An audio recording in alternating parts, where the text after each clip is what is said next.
Hello and welcome back. Now I know how to play the melody of the song. I would like to learn how to improvise on this song. So, thank you for joining me in this journey.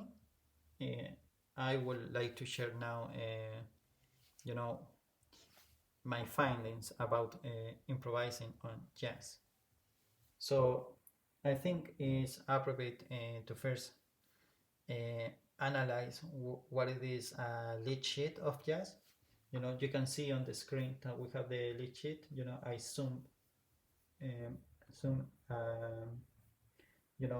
a part of the chords for better visibility.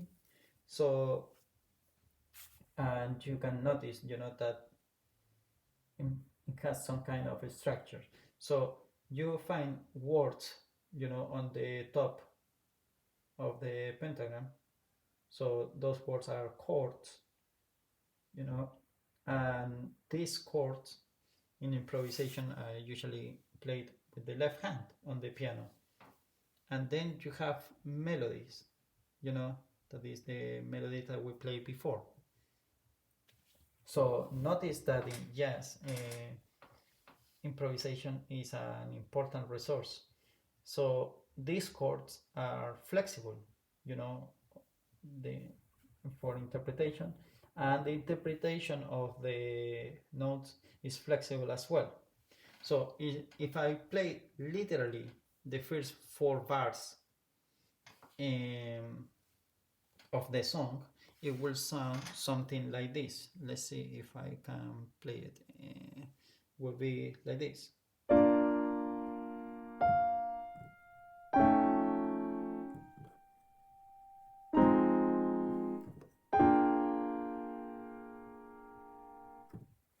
Although this idea, this way of playing is accurate, it doesn't sound very jazzy, right? So what we can do is changing, the way we play the melody. For example, 1, 2, 3, 4, and that would be something valid in the jazz world. In fact, this is the kind of thing that is encouraged in the jazz world, that you enjoy and own the song. You make your own version of the song and share it with other people. So I could do something like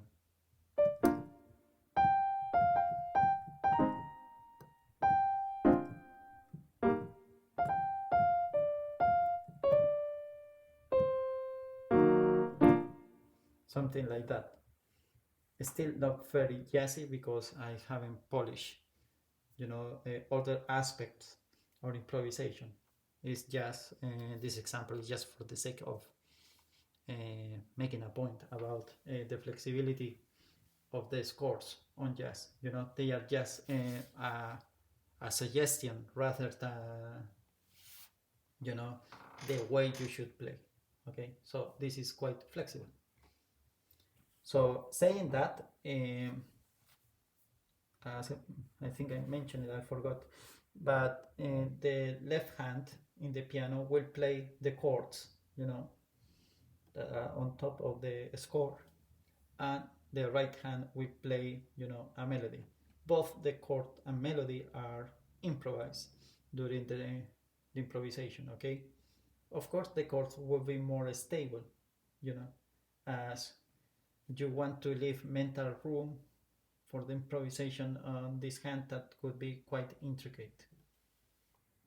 So let's establish some ground rules, some conventions to achieve this jazzy sound on improvisation. The first thing we need to understand is that the range of the keyword is limited to the D3 onwards. Some authors will say that is here, is here, is here. But I noticed that in my experience that this is a good starting point. What is this? Because this space, guess what? is reserved for the bass player. So if you don't want an angry bass player, better you don't play here.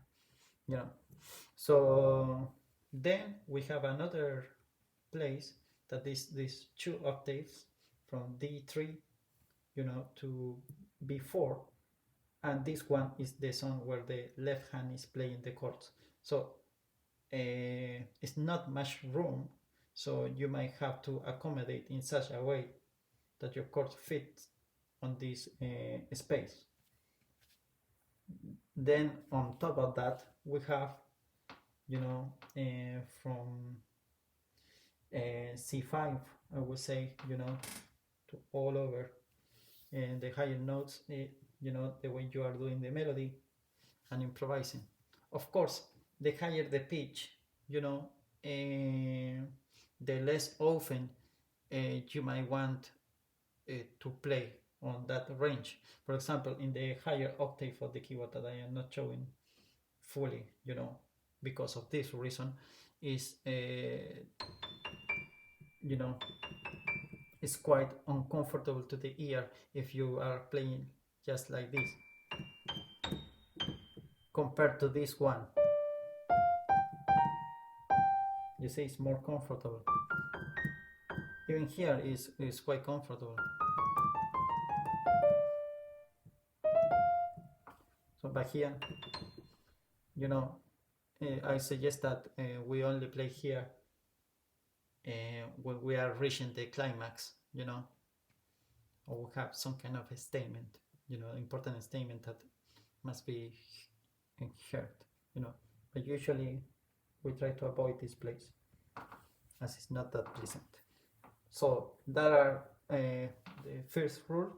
Okay, so we have our workspace well defined. Now how we should play the chords. Well, I will start explaining this, and so we are starting with the left hand. The left hand plays the chords, and then I will start explaining the right hand, but first this one, okay, because this is the foundation for the improvisation. So okay, so let's dig into the first chord of the song first, and then we're gonna start talking about the other chords. So the first thing we might understand to play a chord is, what is a chord? A chord is many notes played together. Okay, that is the basic concept of a chord. Now somebody will come and will say, is this a chord? Well, it's not a chord, because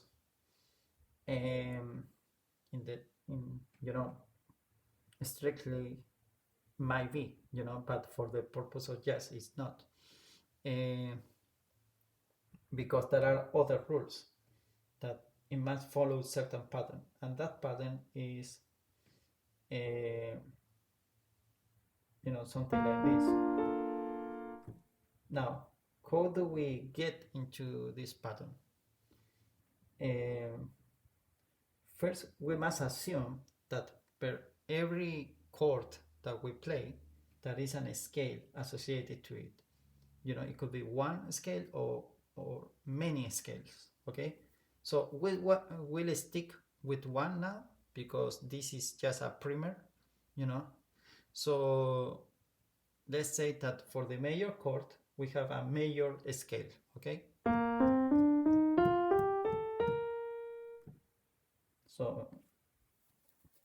so that is our scale. Okay, and every scale in this particular example, we will assume also that every scale has 7 tones: 1, 2, 3, 4, 5, 6, 7, and then I play the number 1 again.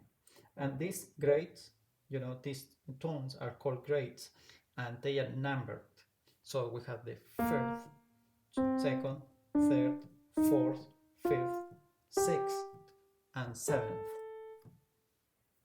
Okay, so now it comes to our head, oh, that's the reason there are many sevenths on this score, and numbers on the chords, because they are giving you some clue of what you should do with the grades of the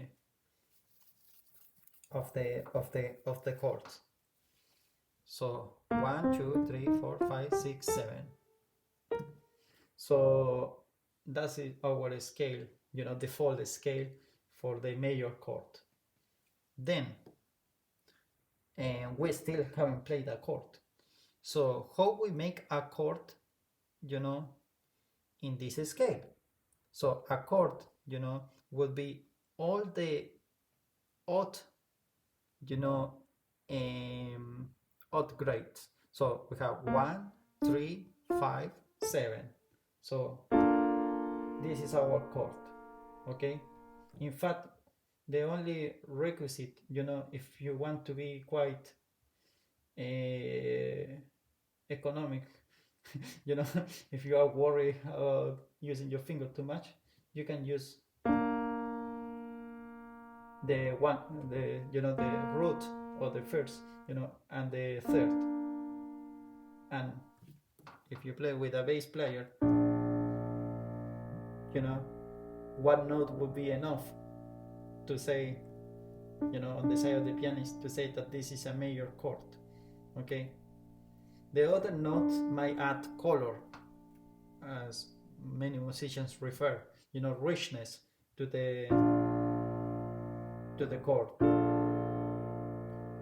Now, in jazz, people like to go, to test the limits of music, so they go further, and if this is 7, then we can keep doing odd numbers. So assuming that the root will be 8 this time, we can go 9, and I might continue 9th, 11th, and 13th. So notice, if we count these notes, is 1, 2, 3, 4, 5, 6, 7. So we have all the notes of the scale, but they are rearranged in a different way. And then if we go one more third, we will notice that we are starting the cycle again. That's the reason we have only 7 notes. Okay? Now, musicians, notice that we push the limits too much, because if we play this or this, we notice that this note that is called 11th because of this position, but was originally the 4th. These are the same note, just in a different place. This note has some interference,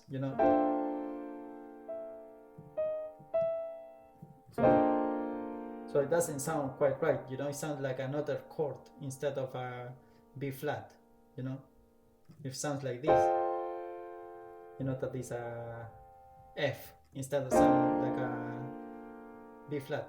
So we might omit it, that is the bottom line here, so we don't play the 4th, on the chords. So we only have a chord now that it has just 6 grades.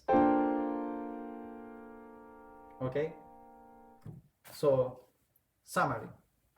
Every chord has a scale starting from the name of the chord. For example, if it's a C major, we play it this way.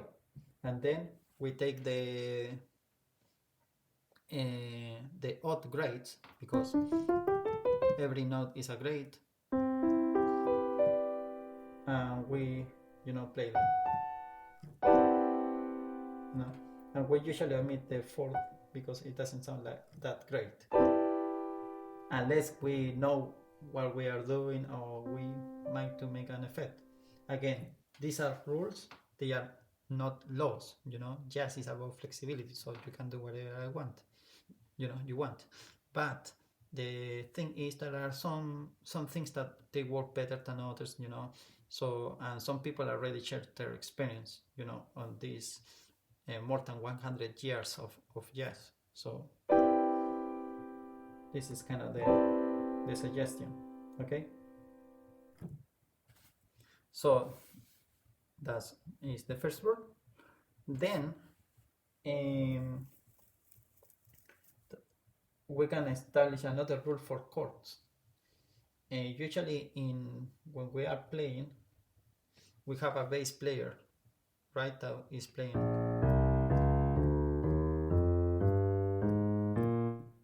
So something like that, doing a bass line, walking bass line. So he will play the root for us. So there is no need for us to play the root, So remember, the only thing we need to play, for example, in this chord to be a major chord is the third. So, and we want to add color to the chord. So we might not play the root because somebody else is playing the root already. Okay? So that's his first rule. So 1, 2, 3, 4, 5, 6, 7. So we are not playing the fourth. We are not playing the root. So we have this note to play. Okay? We have 7 notes. We are not playing this one. We are not playing this one. Okay? The second thing is that if we had to choose, not to play in something, we might not play the fifth, because the fifth doesn't add really much information. This is a perfect consonance in music. Another perfect consonance is the root. Notice they blend, in such a way that it sounds like it's the same note but stronger. And this has to do with the physics of sound that we're gonna dig into it. You see, the only thing that the fifth makes is that it makes the sound stronger. So we can omit it. What we can never omit is the third. As you can notice, we can omit the third, but we can omit everything else and it's still a major chord. But if we play this doesn't make sense, it could be whatever.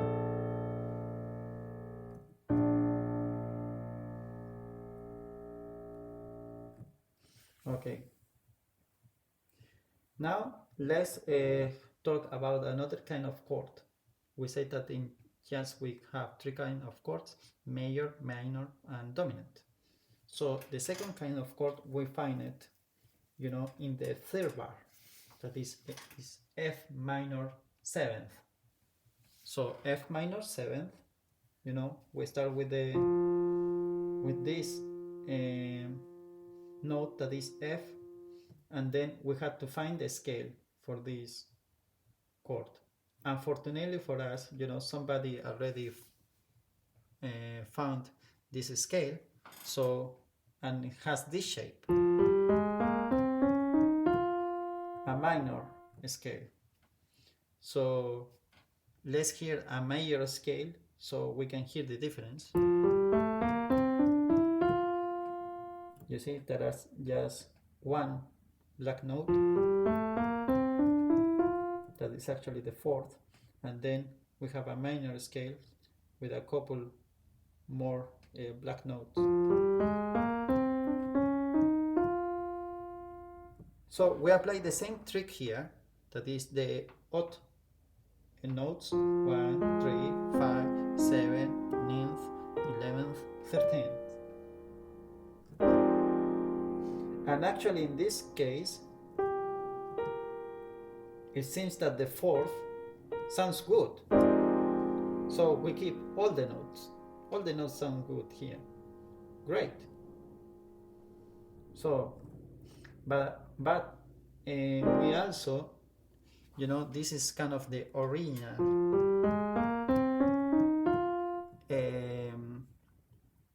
a minor scale, but there is a variation that changed the sixth. If you pay attention, I play the chord with this variation that it sounds like this. You see? So that is what we can do with the scales.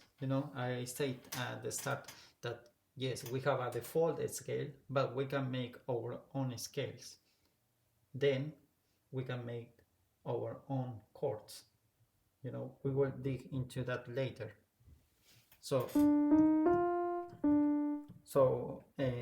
when we change a grade up and down, we call it alteration.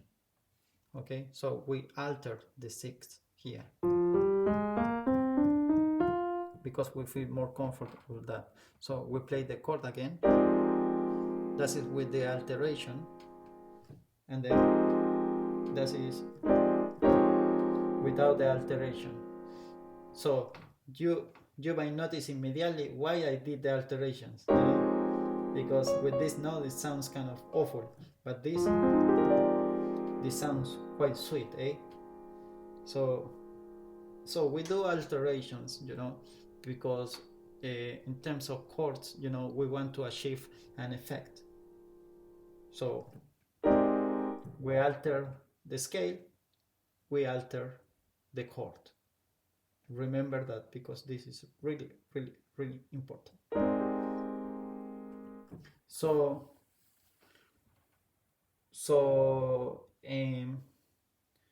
every time we face a chord, then the chord might tell the bass note and the alterations it has.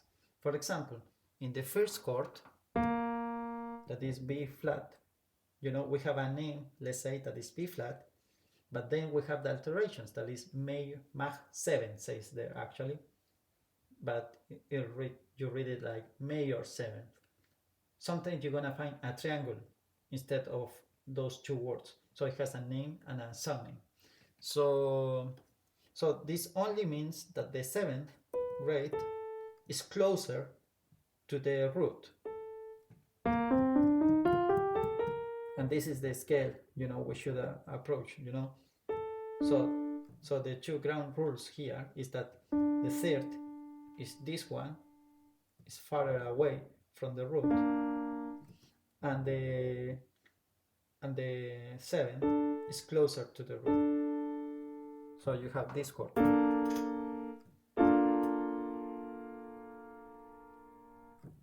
So remember when I said that for being a major chord, you only have to play the third, and the root note. Well, for a major 7 chord, the author of the song is telling you explicitly that you have to play the 7th. And for this to be, a 7, you might play the 5th as well. So in the case of the F minor in the third bar, the one that we just discovered, we take the same approach. We have the note, and we play the third, because the third is what defines that is major or minor, remember? So it's minor.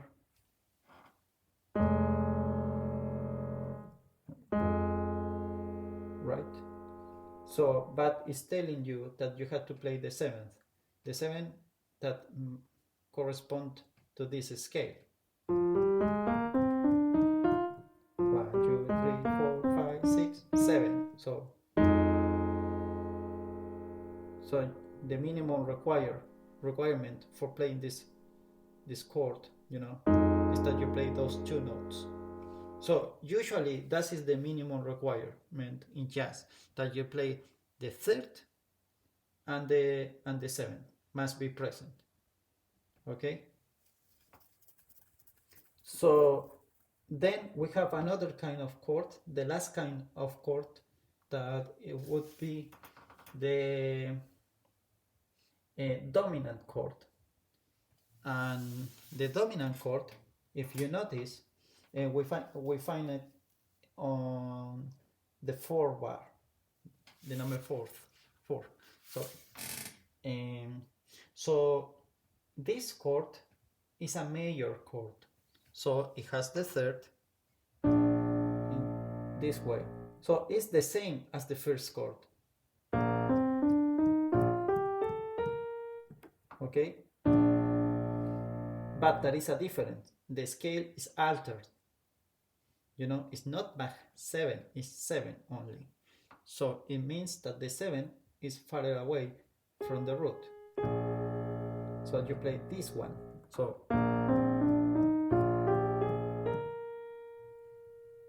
So notice the difference. If I play with the requirements that we established, you know, the 3rd and the 7th, in the first bar, it sounds like this. But if we play the 5th and the 3rd and the 7th in the 4th bar, it will sound like this. So, you know, it seems that the second one has more tension. So with these rules, we can attempt, you know, to do some comping, initial comping on the song. Let's try it. So we play the first note, and then there is another. That's 2 lines, you know. In the second bar means play the same chord as before. And then we have this, an F and a plus and a 7th. This means the plus, it means augmented, and it means that the 5th is altered, you know, that we do go up, you know, 1 step up on the 5th. So we have our F major. So the first alteration is the plus, that it means that the 5th is augmented. So 1, 2, 3, 4, not this one, but this one. 1, 2, 3, 4, 5. Okay, and then we play the second alteration, that is the 7th. Remember, the 7 has the 7. 1, 2, 3, 4, 5, 6, 7, 8, 1, 2, 3, 4, 5. Sounds jazzy already, you know, really jazzy scale. So that's how you play that one. It's quite unusual, but it produces a good effect. So if you want to play a chord, you know, will sound like this. You know, 1, 3, 5, 7. You know, the 5th and the 7th, they are quite close in this kind of chord. And the minimum requirement, as we said, is the 3rd and the 7th. So we play it, but the author of the song is telling us that we explicitly that we have to play the altered 5th, the augmented 5th. So we play it that way. Notice the effect with the bass line. So quite cool. Okay, let's start again with this. You know, now knowing what everything means on this chord. So we start with the first chord.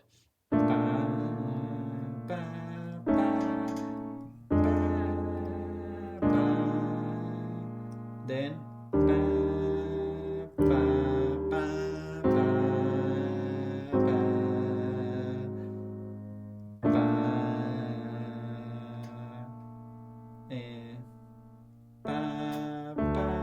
notice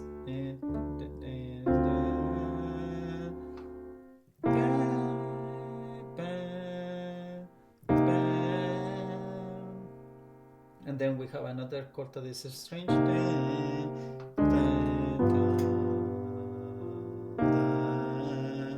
and our famous chord. You see? And it's already sounding jazzy. So notice that with a major 7, minor 7, or just 7th, you know, with some exceptions that would be the +7 that we have in the second bar, and also we have another exception that would be on the, let me count, 5, 10, 12, 13, in the 14 bar, you know, after you have the repetition bar that is says 1, C minor 7, and then it has D minor 7, 5. I think there is a typo in this score because that 5 is the opposite of augmented, is diminished. So this would mean that we have to lower one semitone, you know, the number 5. So let's see. So we have D minor, so we know that is 2, 3, 4, 5, right?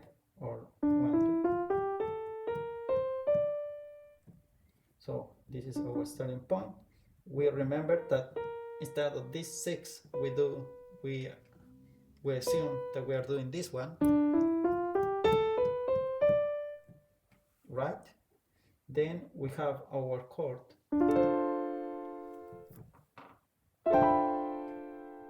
Okay, then we say that the 5th in this case is diminished. That is this one. This is the 5th. 1, 3, 5, and then we put it down. So we play this chord this way. And our rules say that we play it's mandatory for us, if we have a bass player, you know, that we play the 3rd and the 7th. So it sounds like a, you know, it's a F minor, you know, but if we play it on the bass, sounds quite dramatic. So that is what I did here, you know.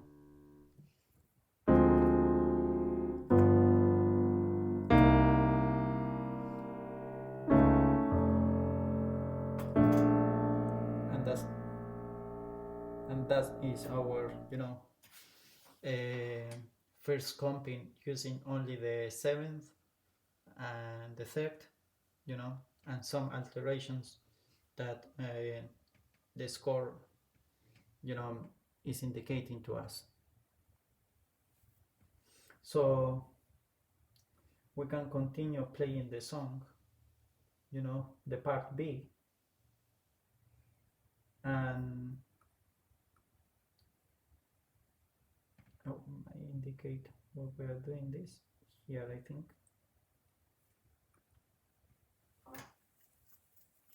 So here we have more of the same, you know, and here we show, you know, in different chords, one of the routines that we find in jazz, you know, when we have a sequence of chords, you know, that are well known, we call it progression, you know, progression of chords, you know. So a typical progression of chords is this kind of progression, you know. If we find the C sharp, you know, that we have first F and B, you know, this is the same kind of progression that the next line has, you know, B, E, A, you know, it's the same progression. And then the G, C, well, then the A, sorry, the G is the same kind of progression. So it can be played in a similar manner. So the thing is that the first 2 chords want to land in the 3rd chord, okay? So basically these 2 chords, you might notice there are grades of the 3rd chord, okay? And usually at the 2nd, the 5th, you know, and the root. And the 2nd is minor, the 5th is dominant, and the root is, you know, just major. So we have the 3 kinds of chords here. So let's test it. So we have this chord, and then so, and if we put the scale of the last chord, you notice that we find the two notes. And if we start from this one on the scale of the last chord, you notice that it matches with the kind of chord we see on the sheet. So it's minor, and the other chord, we're playing with the notes of the root, we notice that it's dominant, and then we have this chord. So that is important to note. So this is a typical progression, and it sounds quite smooth. How we play it? Well, with the same rules we have been viewing. So, but notice the motion of the fingers, because this progression is quite magical, because the motion of the fingers is quite smooth. It's just one note at a time. So we play.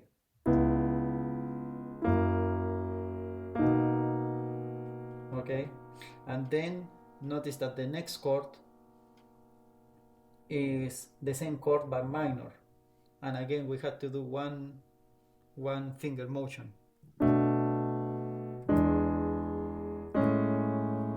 and then we can repeat the pattern, and they do actually, the author do it actually. You see, one finger at a time. And I think the guy got tired. No, it continues. So, and then we'll break the cycle, because it would be too repetitive. But actually, it's still moving one finger at a time. And then we have our famous chord. And we come back to the chord of the song. So what we learn here is that we can travel, long distances using this method,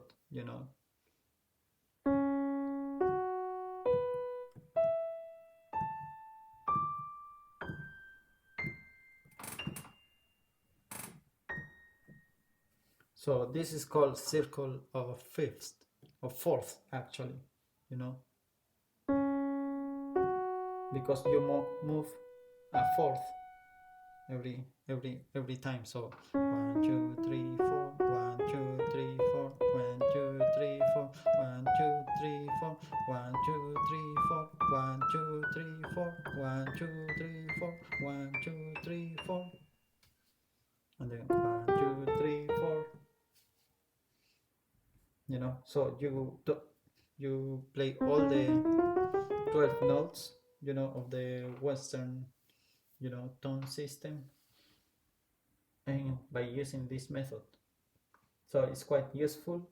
Yeah, it's everywhere in jazz music.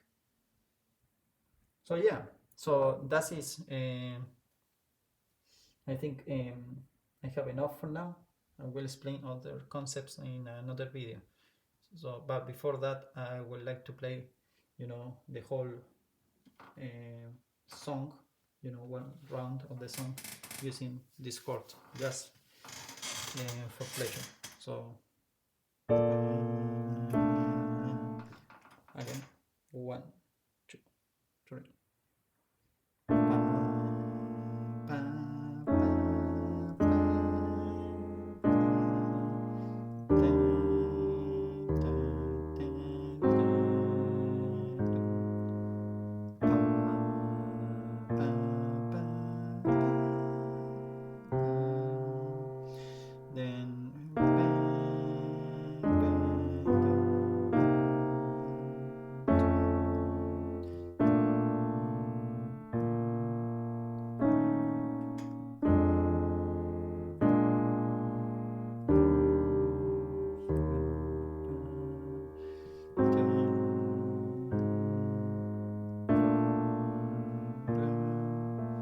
this one is actually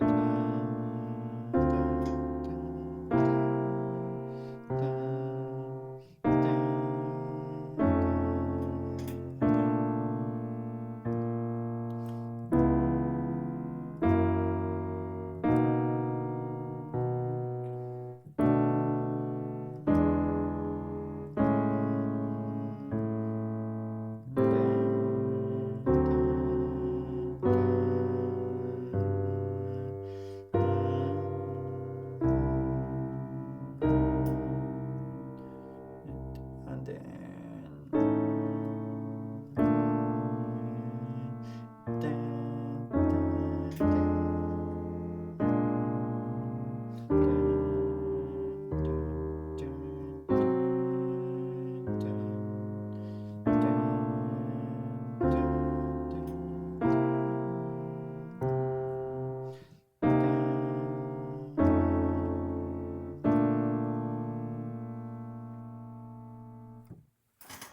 have fun.